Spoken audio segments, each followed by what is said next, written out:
Hello friends, how are you? Today I am going to discuss an important judgment of Honorable Supreme Court which will rule out all your queries regarding the quashing proceedings. Friends, as you know that the quashing proceeding is basically an extraordinary power of the court. As per guidelines of Honorable Supreme Court, these are the special power and should be exercised sparingly, means not in the routine manner. But the problem is that when these proceedings are going to be accepted, the court is bound to follow certain guidelines which is usually passed by the Honorable Supreme Court. These are the guiding principle. And the settled legal position in that regard is recently passed by Honorable Supreme Court in the case of Abhishek versus State of Madhya Pradesh. In the said case, Honorable Supreme Court specified that if no prima facie case is made out, in that scenario, the concerned accused could get the remedy of quashing from the concerned court. Friends, in that context, it is necessary to know what is a prima facie case. Basically, it is going to cause a confusion. Directly, I want to draw the kind attention of all of you towards the important judgment of Honorable Supreme Court that is passed recently concerning the anticipatory bail in the false SC/ST cases.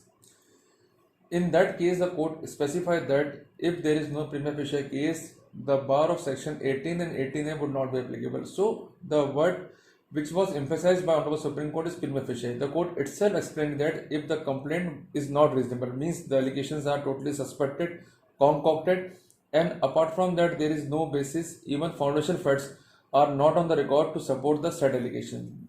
These petitions are called not constituting a prima facie case. You got the point now? Friends, either you are going to move for quashing for Prevention of Corruption Act or for ED offence or for any dowry offence. In that scenario, you are required to show to the concerned court that there is no prima facie case. Friends, the case which I am going to discuss with you is titled as Shailesh Bhai versus State of Gujarat. It is a recent pronouncement that is pronounced on 28th of August 2024. It is basically concerned regarding quashing of a false dowry case. In that case, the concerned wife inter alia imputed allegation on the concerned husband and the relative of the husband concerning section 498A IPC, section 406 of IPC. In the meanwhile, they were charge sheeted and finally the concerned accused persons moved before the concerned court for quashing of the proceeding, but the concerned court refused to quash the proceeding on the ground that already charge sheet is filed, the matter is on the record. In that scenario, the concerned accused could claim the acquittal after having the proper trial. But the following 4 point was not considered even by the concerned High Court while exercising the power to prevent the abuse of process of law. The clinching primary point is that the mutual divorce has been settled between the parties.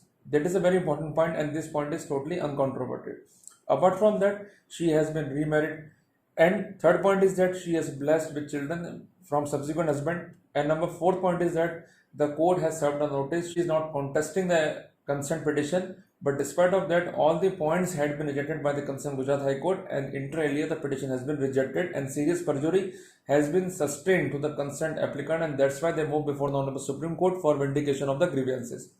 So these points are the factual facts and they may differ from case to case. For example, if you are going to fight a corruption case, wherein you have to emphasize on the point of demand and acceptance. If there is no demand and acceptance, in that scenario, the foundation facts become baseless and you could easily claim the question. Recently, I want to clarify that on 13th of August 2024, Bombay High Court propounded the detailed guidelines regarding the same. The court specified that if there is no demand by the accused and apart from that there is mere recovery, in the absence of demand and on the ground of mere recovery, the accused could not be robbed in the offence under the Prevention of Corruption Act. So we have to emphasize on the point of corroboration, the existing situation, the controversy. If the facts are uncontroverted, there is no controversy, you could easily move to the Honorable High Court for quashing of the case. And apart from that, remember, you have to rely on judgment of Ruchi Malu versus Sanjeev Malu, Anand Kumar versus State of NCT, and Abhishek versus State of MP, which I told you earlier. And apart from that, the settled legal position is also found place in the judgment of State of Haryana versus Bhajan Lal. Judgment is passed by Honorable Supreme Court in the year of 1992. Friend, in the consent case, there was a marriage, it has been dissolved, the allegations are vague, that is very important. The allegations are general, and on the vague allegations, the police filed the charge sheet. Investigation is not a mere formality. The concerned authority is bound to specify to the concerned court there is a specific case against the accused. The case should be specific. It should be supported by the foundation facts.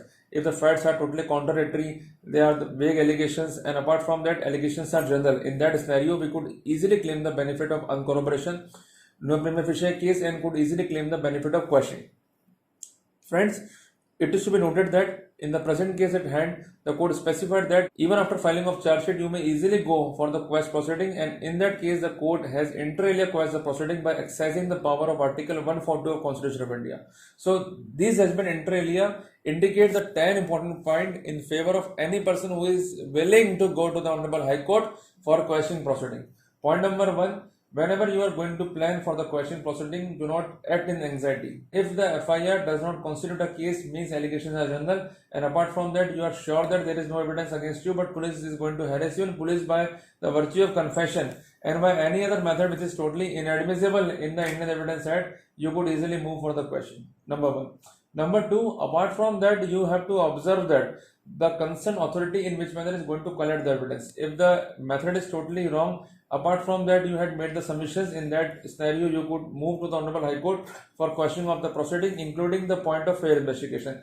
Number 3, you are supposed to give the memorandum or representation to the concerned authority before moving for the questioning. In case the matter is not quashed, then the court may give the direction to investigate on the set points submitted by you in the form of memorandum. In that scenario, it may cause trouble for the police. Number 4, if the police is not going to consider your point, you may give notice to the concerned police regarding the misuse of power. Remember one thing, if you will act under fear or annoyance, then no one in this world could save you. If you are alert and aware about your rights, then you could definitely win the grounds. So emphasis on this point. Number 5, we have to regularly meet with the police if necessary, and meeting is not necessary mean that we are required to meet in person. We could submit our submissions through email, WhatsApp, and any other means which is available to you, which is usually called e-communication means. Number 6, whatever you are going to send, even by the post, you are required to maintain a proper receipt so that you could take the benefit of section 27 of General Clause Act. Number 7, you are required to draft the proper petition. In petition, you are required to avert the facts. Number 2, the falsification of fact. Number 3, your defense. And number 4, on what ground you want the question from the court. Number 8, with each petition of question, support the petition by a stay application. In case the petition is not quashed immediately, then you could claim the stay also. Number 9, draft petition at length, but argue petition by having a short synopsis. The case must be on your tips. And number 10, when you are going to argue, you must be very much clear on the foundation facts, their error, and apart from that, your argument should not be contradictory, should not be controversial. You have to specify that even though the allegation of the concerned prosecution is going to be accepted, there is no prima facie case, it means the complaint is not reasonable, the facts are not available on the record, which is usually termed as foundational fact by the prosecution. So by availing this thing, you could easily get the remedy from the court of law without any worry. So friends, follow this path and definitely we will win. So see you in the next video. Till then, Jai Hind, Jai Bharat.